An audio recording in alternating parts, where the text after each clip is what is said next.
नमस्कार साथियों, शिक्षा आईएएस इंस्टीट्यूट के ऑनलाइन प्लेटफॉर्म में आपका स्वागत है। सिर्फ 40 दिन बाकी हैं आपका एग्जाम को और हम पहुंच चुके हैं एमसीक्यू नंबर 39 में, जहां पर हम आपके साथ आपकी तैयारी को मजबूत करने के लिए डेली रोजाना 20 प्रश्नों का फिलहाल क्वेश्चंस लेकर आ रहे हैं। इसके बाद कुछ दिनों बाद 25 का सेट अपन करेंगे। तो इस कड़ी में आज का जो पहला क्वेश्चन है उसकी शुरुआत करते हैं।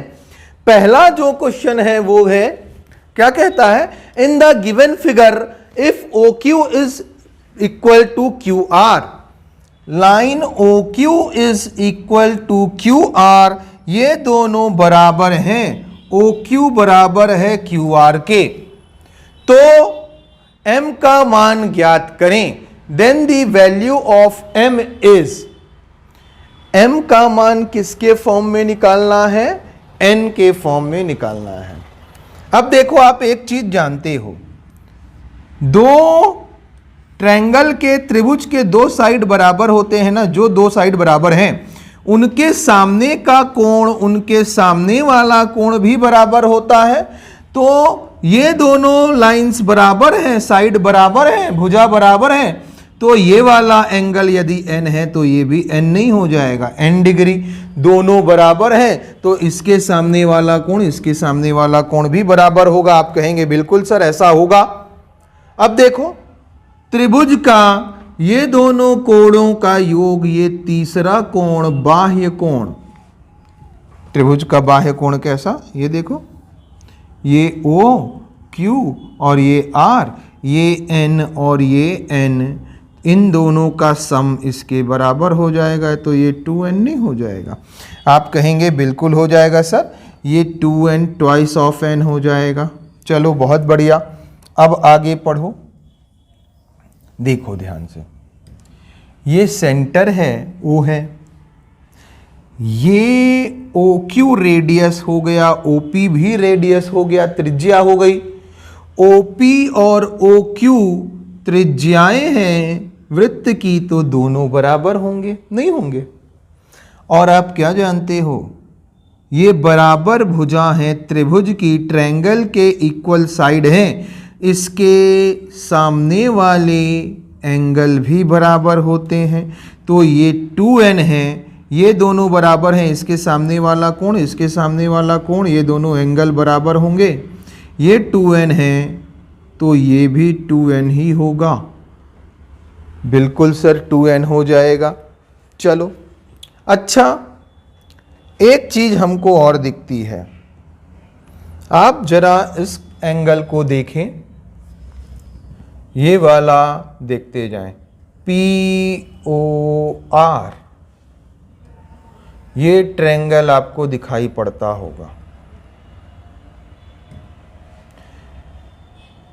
ये ट्रायंगल दिखाई पड़ रहा होगा।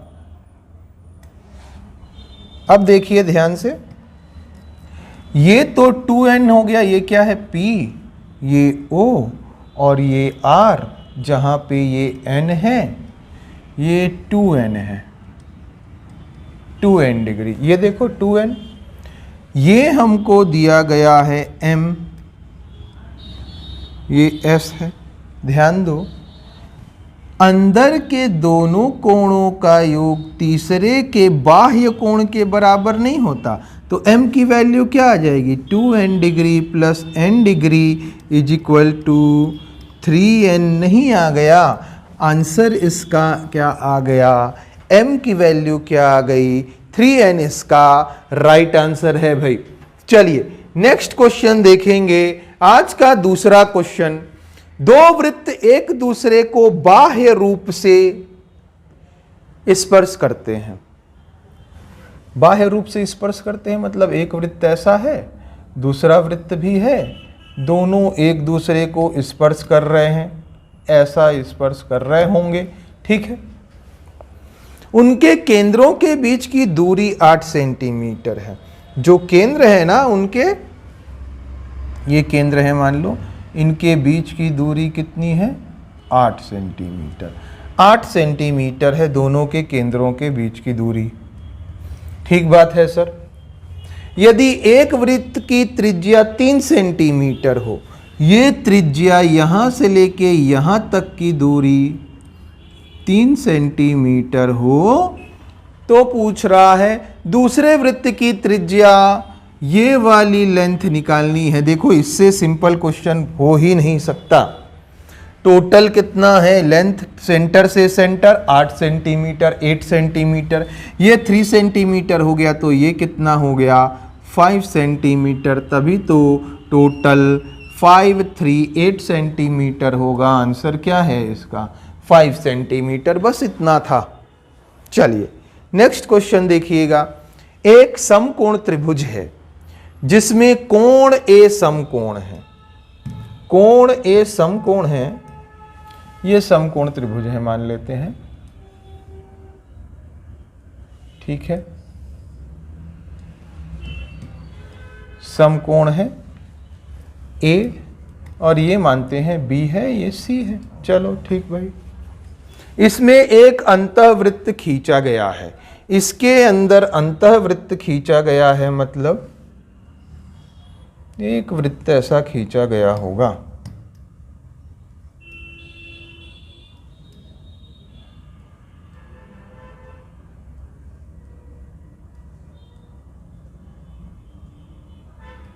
ऐसा अंतःवृत्त है।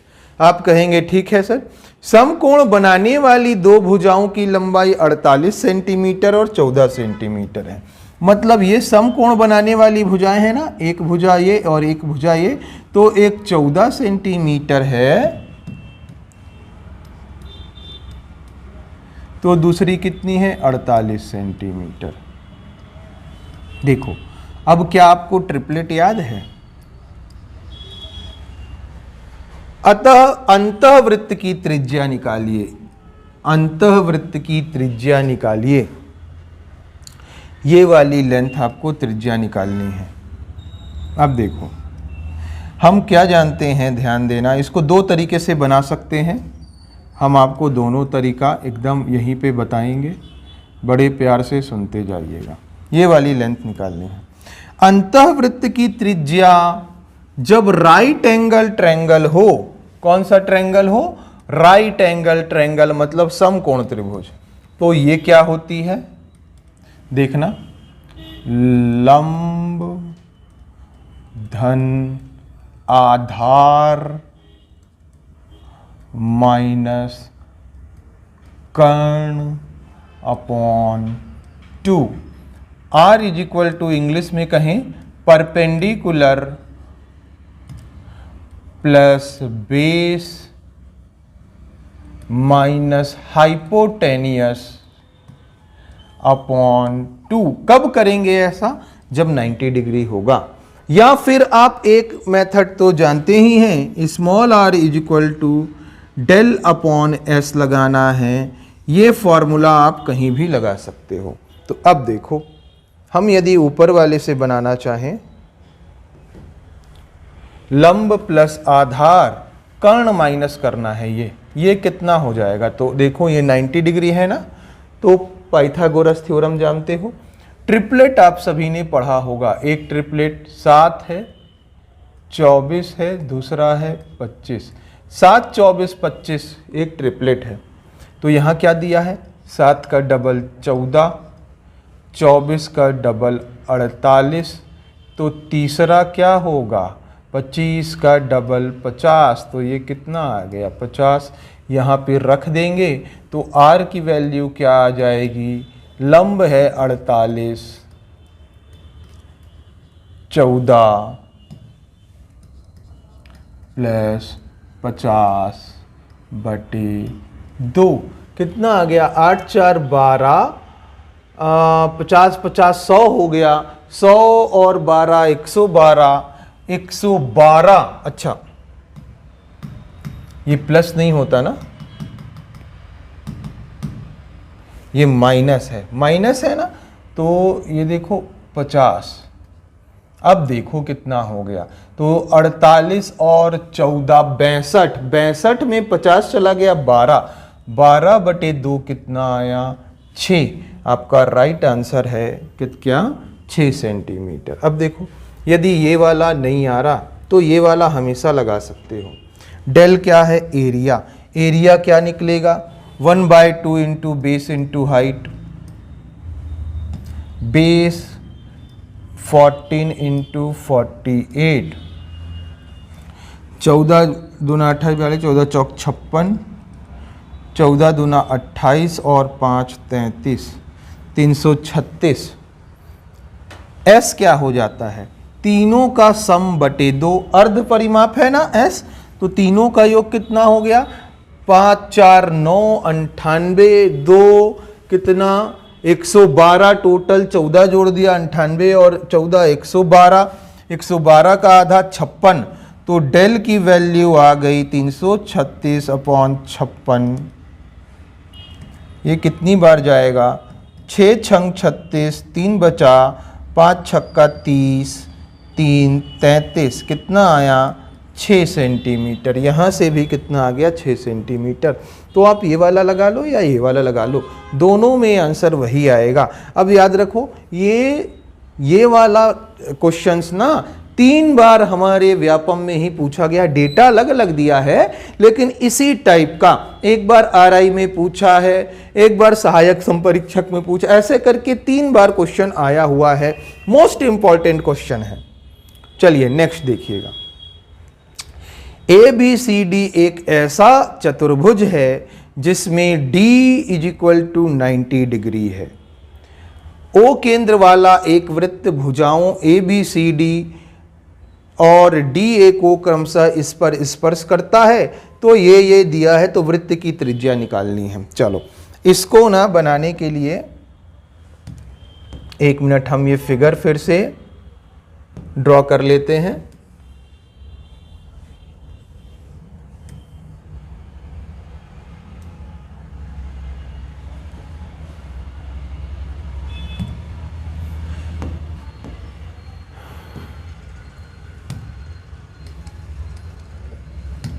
बस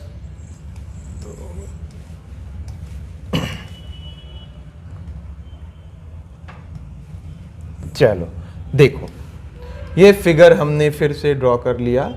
अब इसको देखो, बड़े प्यार से समझना क्या क्या कहता है। सर ये कह रहा है इसका त्रिज्या निकालना है, रेडियस, ठीक है। D = 90 डिग्री है, तो ये ना 90 डिग्री है, ठीक है भाई। अब ये 90 डिग्री है तो पूरा का पूरा एकदम दोनों स्ट्रेट होंगे। अब देखते हैं, यहाँ से आप देखिए ये टेंजेंट नहीं हो गए, DA टेंजेंट हो गया और ये 90 डिग्री हो जाता है। फिर टेंजेंट से रेडियस पे 90 डिग्री, ये भी टेंजेंट हो गया, DC स्पर्श रेखा, इस पे भी 90 डिग्री। तो आप देख रहे हैं जितना ये है उतना ये है, जितना ये है उतना ये है। मतलब कि हम एक चीज जानते हैं, यहाँ से यहाँ की लेंथ DR और DS दोनों बराबर होंगे। DR = DS होगा। क्यों? क्योंकि एक एक्सटर्नल पॉइंट से स्पर्श रेखा टेंजेंट खींची गई है, तो दोनों टेंजेंट की लेंथ बराबर होती है, ये हम जानते हैं। ये दोनों बराबर होंगे और किसके बराबर होंगे? SO और RO, SO = RO बराबर R की रेडियस होगा। मतलब हमको सिर्फ ये लेंथ चाहिए। ये लेंथ निकलेगी कैसे, ये देखते हैं। एक वृत्त ABCD DA को PQR पर स्पर्श करता है। यदि BC = 40, B से C, ये टोटल का टोटल कितना हो गया? 40 सेंटीमीटर। चलो बहुत बढ़िया, ये टोटल 40 सेंटीमीटर है सर। BP = 28, BP ये 28 है।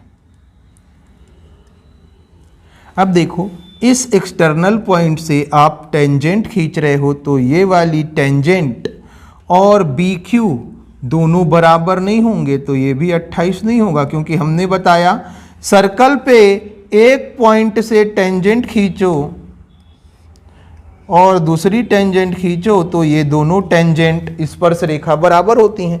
तो बी से खींचा गया ये पी बी पी और बी क्यू बराबर होगा और कितना होगा 28 सेंटीमीटर। तो ये हमको बताओ, ये 40 है, इसमें से 28 ये हो गया, तो इसके लिए कितना बचा? अब 12 नहीं बचा, 40 में से 28 घटाएंगे तो ये 12 नहीं हो गया, यहाँ से लेके यहाँ तक। अब ये 12 है तो ये भी 12 नहीं होगा, क्योंकि एक पॉइंट से टेंजेंट खींचा गया है, एक पॉइंट से टेंजेंट खींचा गया है, दोनों बराबर होते हैं, तो ये कितना हो जाएगा? ये भी 12 सेंटीमीटर हो जाएगा। आप कहेंगे हाँ बिल्कुल सही, एक पॉइंट से टेंजेंट बराबर होते हैं, 28 28 12 और ये 12। सी डी बराबर 25 है, ये सी डी यहां से लेके यहां तक कितना है? 25 सेंटीमीटर। ये पूरा 25 है और यहां से यहां 12 हो गया, तो 25 में से 12 गया, ये 13 सेंटीमीटर नहीं हो गया? आप कहेंगे बिल्कुल हो जाएगा, और ये भी 13 हो जाएगा क्योंकि दोनों बराबर हैं। भाई यहाँ से यहाँ की लेंथ, यहाँ से यहाँ की लेंथ बराबर होगी क्योंकि टेंजेंट है। तो जितना ये उतना ये भी, तो ये भी 13 सेंटीमीटर नहीं हो जाएगा, ये भी 13 सेंटीमीटर नहीं हो जाएगा। तो रेडियस कितना आया? 13 सेंटीमीटर इसका राइट आंसर है। सिर्फ क्वेश्चन पढ़ना था और उसको अरेंज करना था। कौन सा कंसेप्ट लगा है इसमें? टेंजेंट का। किसी बाह्य एक्सटर्नल पॉइंट से वृत्त पर, सर्कल पर खींची गई टेंजेंट बराबर होती है, ये कंसेप्ट लगा है। चलो नेक्स्ट क्वेश्चन देखेंगे। पी क्यू और आर प्रकार की प्रत्येक वस्तु का मूल्य इतना इतना है। 3 वस्तुएं हैं, कौन कौन सी? पी है, क्यू है और आर है। उसका मूल्य कितना है? ये 200 रुपए, ये 300 रुपए और ये 400 रुपए। सुरेश 2000 रुपए में ये पी क्यू आर को कितने के अनुपात में लेता है? 1:2:3। इसको 1, इसको 2, इसको 3 अनुपात में ऐसा ले रहा है। 200 रुपए का 1 लिया तो कितना लिया होगा? 200, और ये 1 अनुपात में दिए हैं ना, तो x मान लेते हैं, तो 200x। ये कितना? 3 दूना 600x, और ये कितना? 4 तिया 1200x बराबर कितना रुपए? 2000 रुपए। 12 6 18 2 2000, x की वैल्यू 2000, x की वैल्यू कितनी आ गई? 1। तो वो कहता है उसने क्यू प्रकार की कितनी वस्तुएं खरीदी थी? क्यू प्रकार की कितनी वस्तु है ये देख लो। तो क्यू प्रकार की वस्तु है 2x, x की वैल्यू 1, तो x की जगह 1 रखा तो कितना आंसर आया? 2 इसका राइट आंसर है भाई। चलो नेक्स्ट क्वेश्चन देखेंगे, क्वेश्चन नंबर 6। ये परसेंट से पॉपुलेशन वाला क्वेश्चन, फेवरेट क्वेश्चन व्यापम का। चलो एक बार देखो, पढ़ो। In a town out of 1000 inhabitants 60% are males. एक नगर में 1000 में से 60% मेल हैं। 60% मेल है ना, इसका 60% कितना हो जाएगा? 600। तो फीमेल कितनी हो जाएंगी? 400 हो जाएंगी। आप कहेंगे बिल्कुल बढ़िया। जिनमें से 60% पुरुष है ना, जिनमें से 20% साक्षर हैं। साक्षर कितने परसेंट हैं? साक्षर लिटरेट 20%, इसका 20% कितना आ गया? 120। चलो अब देखो, यदि सभी निवासियों में 25% साक्षर हैं, ये सभी निवासी हैं, इसका 25% साक्षर है, तो कितना परसेंट साक्षर होंगे? 250। 25% कितना आएगा इसका? 250 आएगा। तो 250 साक्षर हैं। मेल 120 हो गए, टोटल साक्षर 250 हैं, तो फीमेल कितनी साक्षर निकल जाएंगी? साक्षर फीमेल, आप कहेंगे 250 में से 120 चला गया, 130 फीमेल हैं जो कि साक्षर हैं। तो नगर में कितने प्रतिशत महिलाएं साक्षर हैं? कितनी महिलाएं साक्षर हैं? 130। आउट ऑफ कितने में से? 400 महिलाएं हैं, इंटू 100%। 00 से 00, 4 तिया 12, 4 दूना 8, 4 पंचे 20, 32.5% आपका राइट आंसर है। कुछ नहीं करना था, साक्षर पुरुष निकाल लिया, टोटल कितने साक्षर निकाल लिया ये। अब महिला कितनी साक्षर बची, टोटल कितनी महिला हैं, उनमें से साक्षर महिलाओं को कंपेयर कर लिया। चलिए नेक्स्ट क्वेश्चन देखेंगे। क्वेश्चन नंबर 7 क्या कहता है? In a company starting with 8,000 workers the number of workers is increased by 5%, 10% and 20% at the end of first, second and third year respectively। 8,000 कामगारों के साथ शुरू की गई कंपनी में पहले, दूसरे और तीसरे वर्ष के अंत में 5%, 10% और 20% बढ़ा दी जाती है। इनकी संख्या, तो चौथे वर्ष में कामगारों की संख्या कितनी थी? देखो 8,000 है, पहले वर्ष के अंत में 5% बढ़ा दी गई तो कितनी कर दी गई? 105%। दूसरे वर्ष के अंत में कितनी बढ़ा दी गई? 10%, तो 110% कर दी गई। तीसरे वर्ष के अंत में कर दी गई 120%। चलो, तो कहता है चौथे वर्ष में कामगारों की संख्या, जब चौथा वर्ष स्टार्ट हुआ होगा, ये तीसरा वर्ष का अंत है, तो कितनी संख्या है ये निकालनी है। चलो, आप तो जानते हैं 00 से 00, ये 0 से ये 0 कटा लिया, ये 0 कट गया, ये 0 कट गया। कितना आया भाई? सर 8 पंचे 40 और 8 एकम 8, 840 गुणित 11 गुणित 12, 0 से ये 0, 0 से 0 कट भी गया। ठीक है सर। 12 चौक 48, हासिल आई 4, 12 अट्ठे 96, 96 और 4 100 इंटू 11। चलो ये कितना आ गया? 11 अट्ठे 88, 11 शून्य शून्य, 11 एकम 11, 11088, 11088। ऑप्शन नंबर 20 का राइट आंसर है भाई। चलिए नेक्स्ट क्वेश्चन देखेंगे। प्रॉफिट लॉस का ये क्वेश्चन है, इसको एक बार पढ़िए अच्छे से।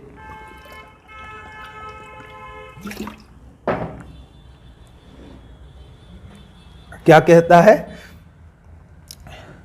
किसी वस्तु को 625 रुपए में बेचने पर लाभ उसे इतने रुपए में बेचने पर होने वाली हानि के बराबर है।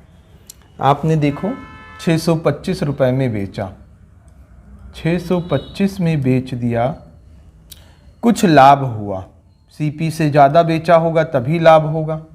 जितने का भी प्रॉफिट हुआ है, मान लो x का, तो सीपी से x ज़्यादा में बेचे थे, आपने उसको बेच दिया 545 में, तो घाटा हुआ क्योंकि सीपी से कम में बेचा था, सीपी से कम में बेचा था।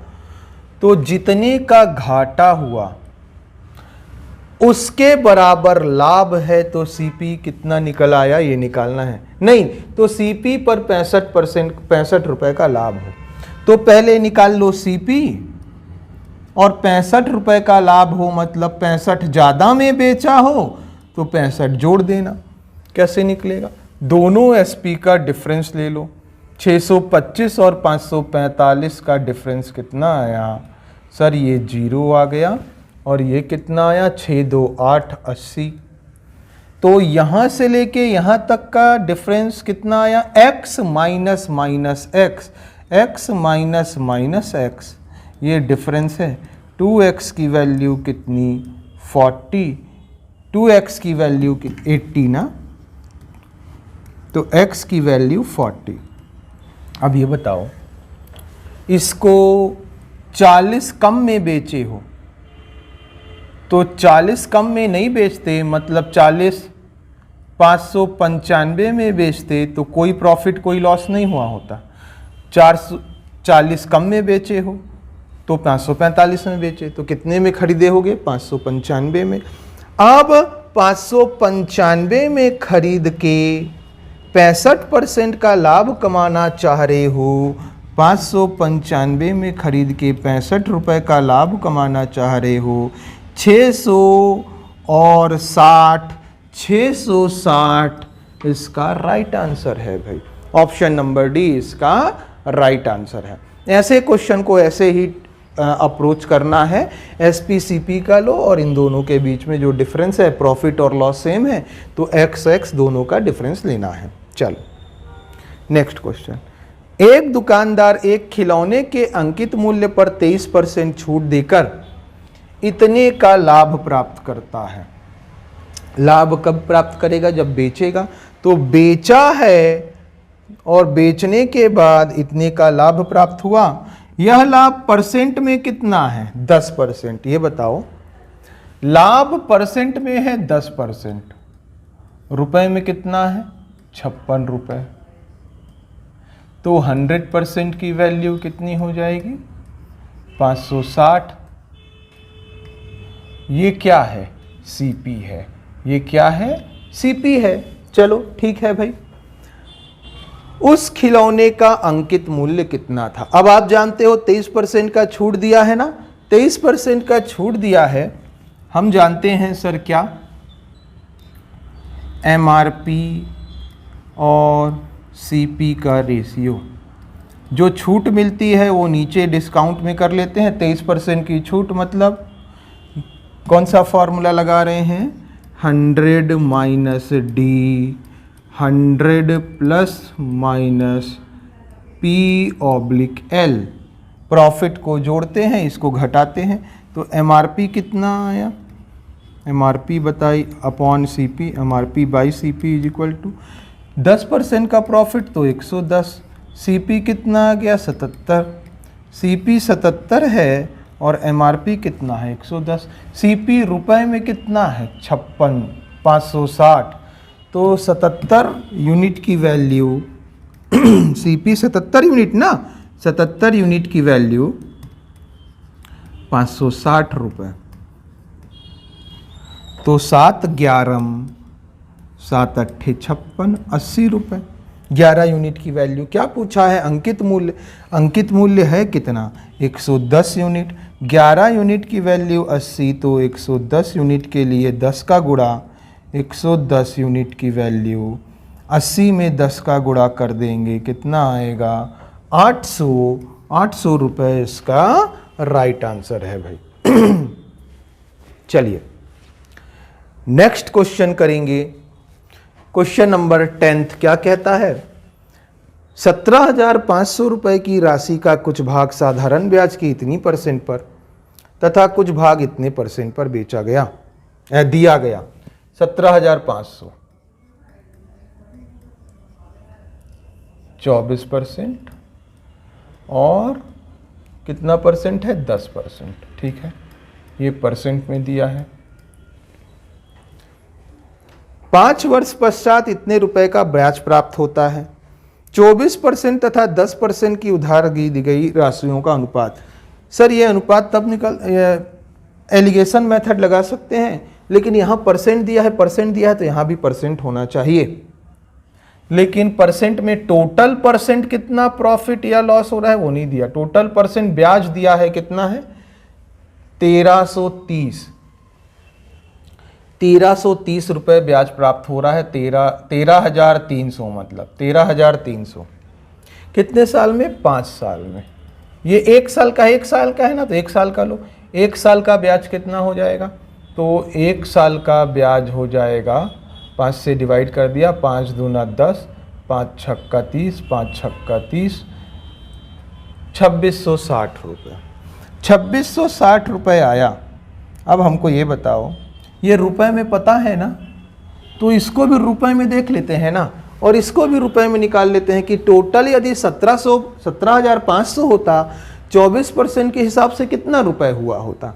तो निकालते हैं। देखो 24%, पहले 10% निकाल लो, 1750, उसका डबल 17 दूना 34, 3500, 3500 और प्लस 4%, 4% कितना हो जाएगा, 1% 17.5, तो 2% 35 और 4% 70, तो कितना हो गया सर 700। 1% कितना 175, तो 2% 350, तो 4% 350 का डबल 700। सर ये हो गया 3500 प्लस 700 रुपए, और इससे मिलेगा 10% के हिसाब से तो कितना मिल जाएगा 1750, और ये टोटल कितना मिल रहा है 2660। 3500 और 700 को जोड़ा हमने तो कितना आ गया सर, ये तो सिंपल सा 4200 आ गया।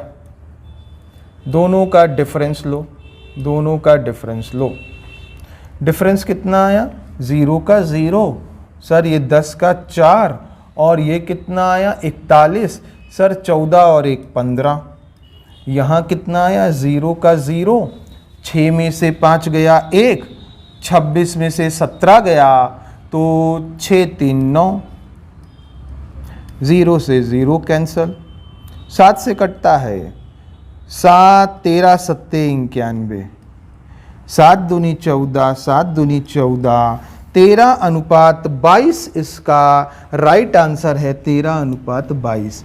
देखो यहाँ पे हमने नंबर लिया ना रुपए में, तो ये भी रुपए में लेंगे, ये भी रुपए में। अगर परसेंट लिया होता तो यहाँ भी परसेंट लेना पड़ता, तो परसेंट तो निकाल सकते थे। 2660 बटे 1750, 17,050 इंटू 100%, 00 से 00 कैंसल, बस ये लगाते, लेकिन इसमें कैलकुलेशन बढ़ जाती, इसलिए हमने इस मेथड से डायरेक्ट कर लिया। चलिए नेक्स्ट क्वेश्चन देखेंगे, क्वेश्चन नंबर 11वां। एक घड़ी विक्रेता एक घड़ी पर जो उसे विदेश में 500 रुपए की पड़ती है, घड़ी विक्रेता ना 500 रुपए घड़ी खरीदता है विदेश में 500 रुपए का खरीदने के बाद जब वो देश में आता है तो उसको 10% सीमा शुल्क लग जाता है। 500 रुपए का 10% सीमा शुल्क लग गया 500 रुपए पर, तो वो घड़ी उसको पड़ गई 550 रुपए की। ये क्या आ गया 550 रुपए सीपी है। वह खरीदारों को 25% की छूट देने के बाद भी कितने परसेंट का लाभ कमाना चाहता है 20% का। तो आप जानते हैं एमआरपी फिर वही अपॉन सीपी, छूट देना चाहता है 25% की, 25% की छूट मतलब नीचे 75, और प्रॉफिट कितना 20 का मतलब 120। ठीक है, तो बताइए उसकी अंकित कीमत क्या होनी चाहिए। एमआरपी निकालना है मतलब 120 यूनिट की वैल्यू निकालनी है। कब? जब सीपी 75 दिया है, 75 यूनिट निकाल लिया आपने, और सीपी है कितना 550, 25 तिया 75, 25 दूना 50, 25 दूना 50, 3 यूनिट की वैल्यू 22, 3 यूनिट की वैल्यू 22। आपको निकालना है एमआरपी 120 यूनिट की वैल्यू। 3 चौक 40 का गुणा किया ना, 40 का गुणा इधर भी करो, 4 दूना 8, 4 दूना 8, कितना रुपए आ गया 880 रुपए। इसका राइट आंसर है ऑप्शन क्वेश्चन नंबर 11 का। सिर्फ आपको क्या करना है, ये वाला कंसेप्ट को अच्छे से समझना है, एमआरपी अपॉन सीपी का रेशियो को। चलो नेक्स्ट क्वेश्चन नंबर 12। दो संख्याओं का लघुत्तम एलसीएम इतना है, यदि वे संख्याएं इस अनुपात में हो तो उनका योग निकालो। योग निकालने के लिए, संख्या निकालने के लिए ना हमको एचसीएफ चाहिए। क्यों? क्योंकि ये संख्या दी गई है ना, हम संख्या में एचसीएफ का गुणा कर लिए, तो पहली संख्या इसमें गुणा कर लिए एचसीएफ का, तो दूसरी संख्या आ जाएगी, एचसीएफ निकलेगा। तो संख्या निकालने के लिए एचसीएफ चाहिए। एचसीएफ कैसे निकाला जाए। अनुपात दिया है, रेशियो तो हम जानते हैं, अनुपातों का गुणा 2 into 3 दोनों का गुणा into HCF is equal to LCM। LCM कितना दिया है 48, 3 दूना 6, 6 छंग 36, 6 सत्ते 42, 6 अट्ठे 48। HCF कितना आया 8, तो ये संख्या क्या निकल गई 8 दूनी 16, 8 तिया 24, दोनों को जोड़ दो तो कितना आया 24 6 30 और 10 40। देखो एक बार और, HCF 8 आया ना, तो दोनों का योग पूछा है, दोनों का योग यूनिट में कितना है 3 2 5, तो 5 यूनिट की वैल्यू निकालनी है, 5 अट्ठे 40 डायरेक्ट कर लिया। ऐसा भी कर सकते हो, या तो अलग अलग संख्या निकाल लो और उसको जोड़ दो। चलो नेक्स्ट क्वेश्चन, क्वेश्चन नंबर 13 बहुत इंपॉर्टेंट है, बड़े प्यार से समझना। 7 क्रमागत विषम संख्याओं का योग इतना है। यदि 7 विषम संख्याओं की पिछली और अगली विषम संख्या को भी मिला लिया जाए तो नया औसत क्या होगा। देखो ये 7 विषम संख्या है, 1 2 3 4 5 6 7, इनका औसत कितना है 31। यदि इनके सामने ये 7 विषम संख्या की अगली विषम संख्या और इन 7 विषम संख्याओं की पिछली विषम संख्या को मिला लिया जाए तब भी औसत क्या होगा ये कहता है। ये 7 संख्या है ना, याद रखना, तो एवरेज कितना है 31, तो ये बीच वाली संख्या ही एवरेज होगी, क्योंकि 7 है ना, तो इस तरफ 3 इस तरफ 3। अब ये कितना होगा 33, ये कितना 35, ये कितना 37, ये 29, ये 27, ये 25, तो ये दोनों संख्याएं क्या निकल आएंगी, ये 39 और ये 23। इन सब को जोड़ के 9 से डिवाइड कर लो। अब 1 2 3 4 5 6 7 8 9, कितना आंसर आएगा 31 ही आएगा। याद रखिएगा क्यों आएगा 31, क्योंकि आप ध्यान से देखेंगे ना, इन सब का एवरेज 31 है, सातों का। क्यों, इन दोनों को जोड़ा ना 29 और 33 को, 62 आया, 62 बटे 2 31। इन दोनों को जोड़ा, फिर 62 आया, 62 बटे 2 31। इन दोनों को जोड़ा, 62 आया, 62 बटे 2 31, 62 बटे 2 31। सबका एवरेज उतना ही आएगा, क्योंकि टोटल कितना 39 और 23 बढ़ा रहे हो ना, 39 बढ़ाया और 23 बढ़ाया, टोटल कितना बढ़ा दिया 9 3 12, हासिल आई 1 3 2 5 और 1 6। 62 बढ़ाया, कितनी संख्या बढ़ा रहे हो और 2, तो एवरेज कितना बढ़ा रहे हो औसतन 31 ही तो बढ़ा रहे हो। चलो एक अप्रोच तो ये था। दूसरा अप्रोच जिसको समझ में नहीं आता क्या करना है, नंबर एवरेज सम, ये जानते हो आप। अब देखो इसको कैसे लिख सकते हैं। 7 संख्या है ना विषम की, तो बीच की विषम संख्या x हो गई, बड़ी इससे बड़ी विषम संख्या x प्लस 3 विषम संख्या, इससे बड़ी विषम संख्या x प्लस 5, क्योंकि 2 2 का गैप होता है ना 2 2 संख्याओं। फिर x प्लस 7, इससे छोटी विषम संख्या x minus 3, x minus 5, x minus 7, ये हो जाएगा भाई। सबको जोड़ दो, बटे 7 करेंगे इज इक्वल टू 31 गुणित 7। अब देखना, ये 7 से 7 कैंसल, 5 से 5, 3 से 3 कैंसल, कितना आया 1 2 3 4 5 6 7x इज इक्वल टू 31 गुणित 7। 7 से 7 कैंसल, तो ये जो बीच वाली संख्या है ये कितनी आ गई 31, तो ये 33 35 37, अगली 39 आएगी, यहाँ 23 आएगा। सबको जोड़ना, 9 से डिवाइड करोगे, फिर आंसर कितना आएगा 31 ही आएगा। बड़ा ही मजेदार क्वेश्चन था। नेक्स्ट क्वेश्चन देखते हैं। नेक्स्ट क्वेश्चन क्या कहता है, दो संकेंद्रीय वृत्तों की त्रिज्याएं 68 सेंटीमीटर और 22 सेंटीमीटर है।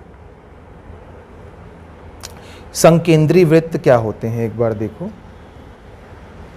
दो वृत्त हैं, संकेंद्रीय कब कहलाएंगे, जब इनके केंद्र एक हों, एक ही केंद्र हो, ये वृत्त संकेंद्रीय कहलाएंगे।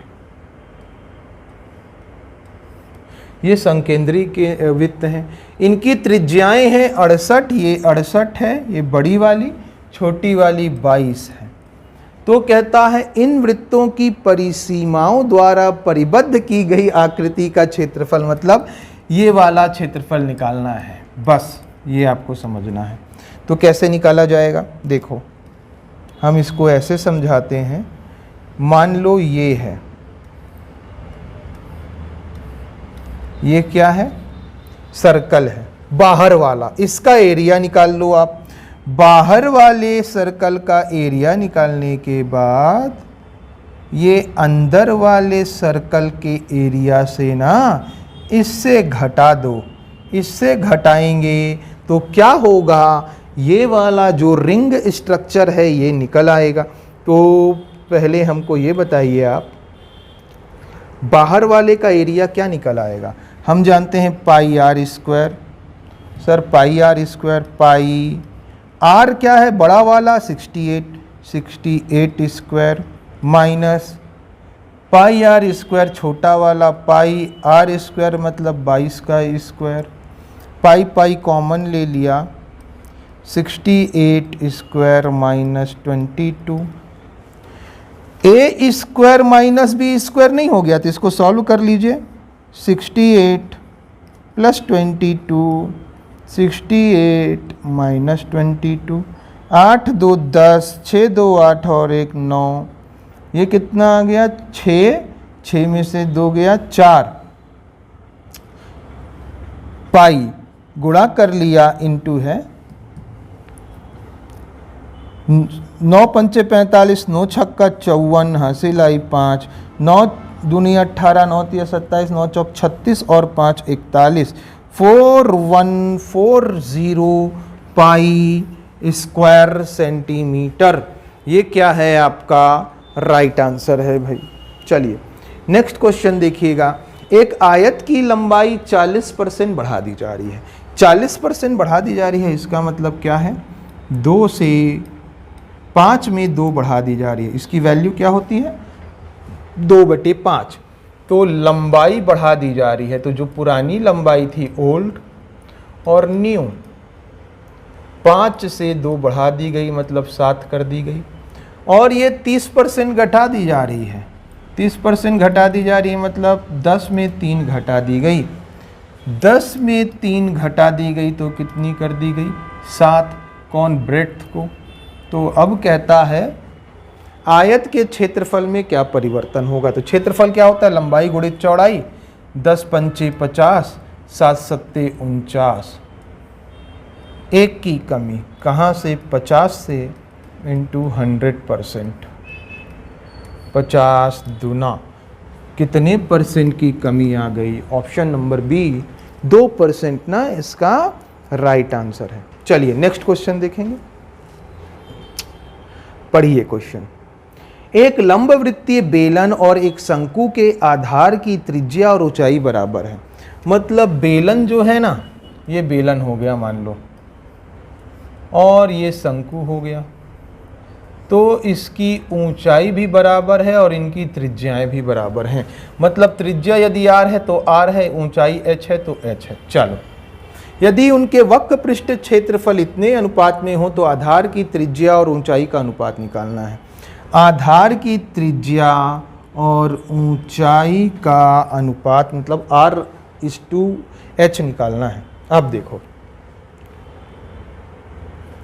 बेलन का वक्र पृष्ठ का क्षेत्रफल कितना, 2πr/h, और इसका कितना, कोण का πr/l, πr से πr कैंसल, ये दिया कितना है 8/5, 2 से डिवाइड किया 2 चौक, तो h/l कितना आ गया 4/4/5। h की वैल्यू 4, l की वैल्यू 5। अब हम जानते हैं कोण में ये h,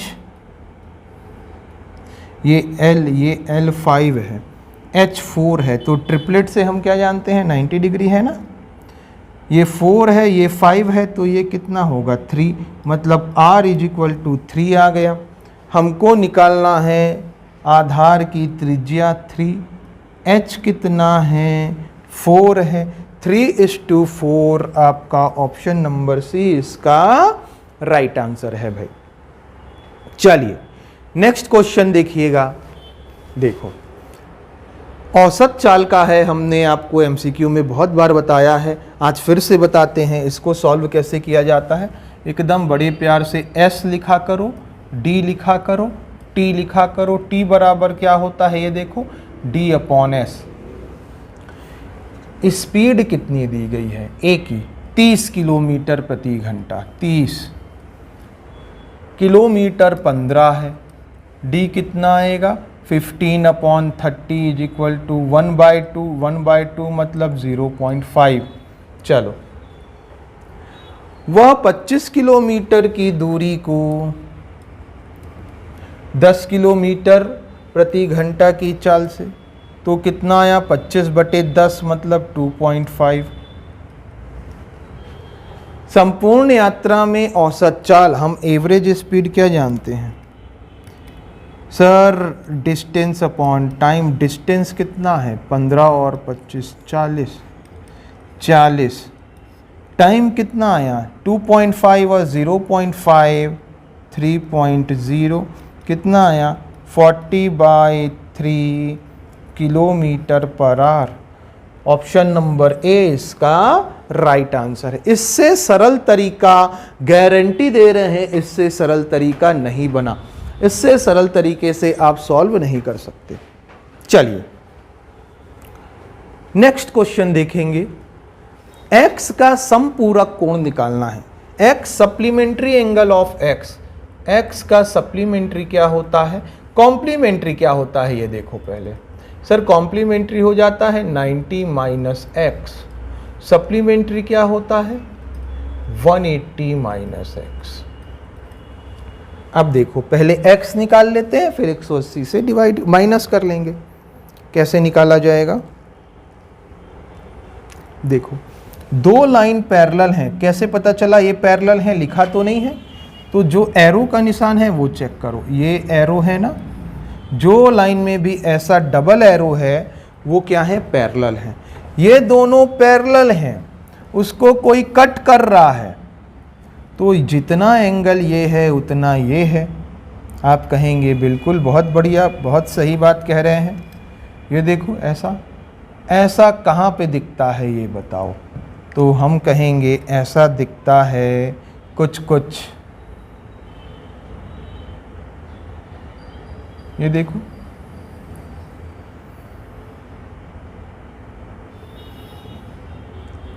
ये नहीं दिख रहा, ये वाला ये वाला ये वाला, तो ये वाला एंगल और ये वाला एंगल बराबर होगा, ये 120 तो ये भी 120, तो हाँ बिल्कुल 120 डिग्री होगा।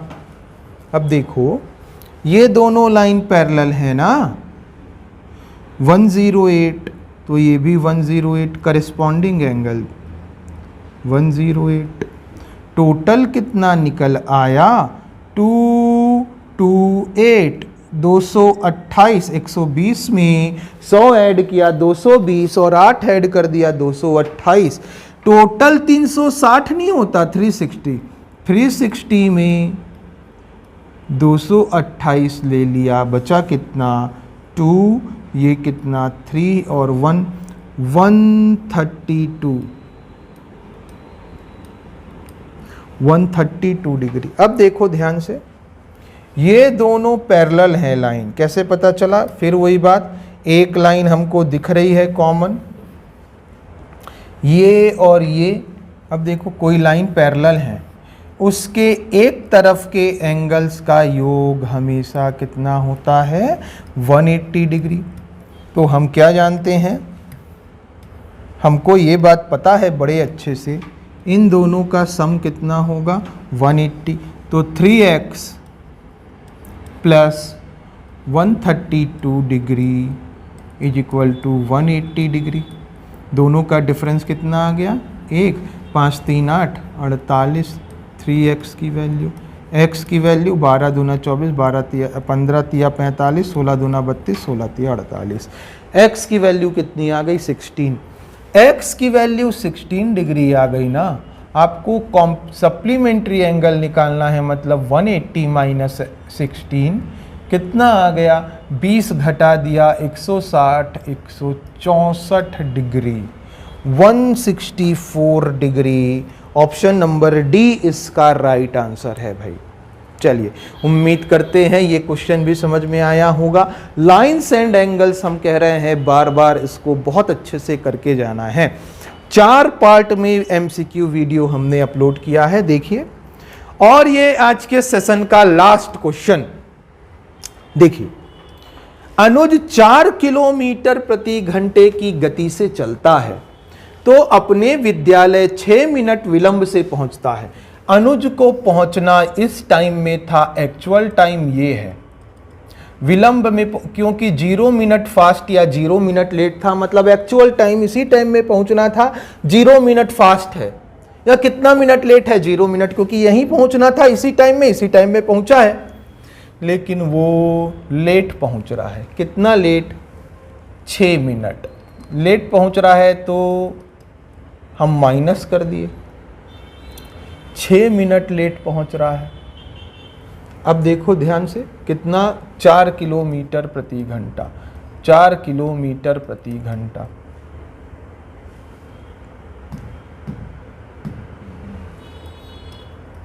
अच्छा, लेट पहुंचा है तो बाद यहां नहीं पहुंचा होगा, ऐसा लेट देखो, यहां पहुंचना था, बाद में पहुंचा है, बाद में इस टाइम के बाद पहुंचा है, तो 6 मिनट लेट पहुंचा। ठीक है, कितने की स्पीड से चल रहा है 4 किलोमीटर प्रति घंटा।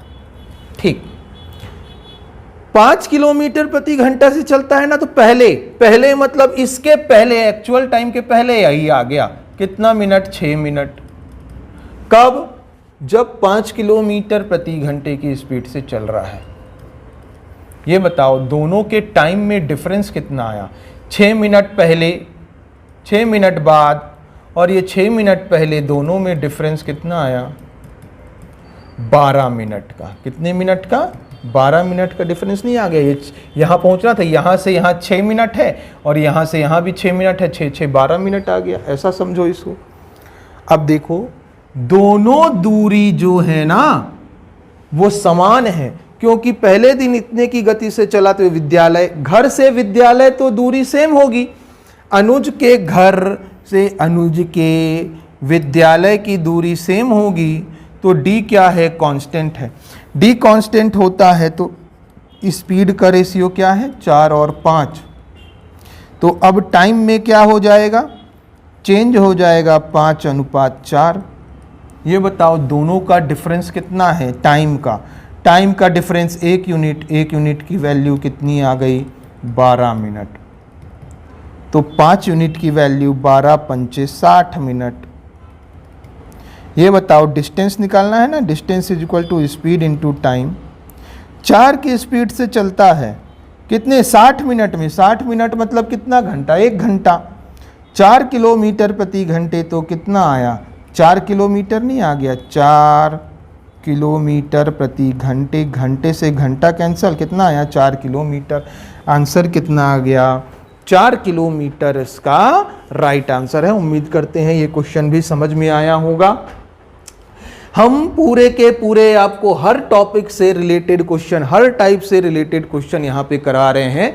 इनकी प्रैक्टिस आप जारी रखें। चलिए मिलते हैं नेक्स्ट सेशन में, तब तक के लिए धन्यवाद।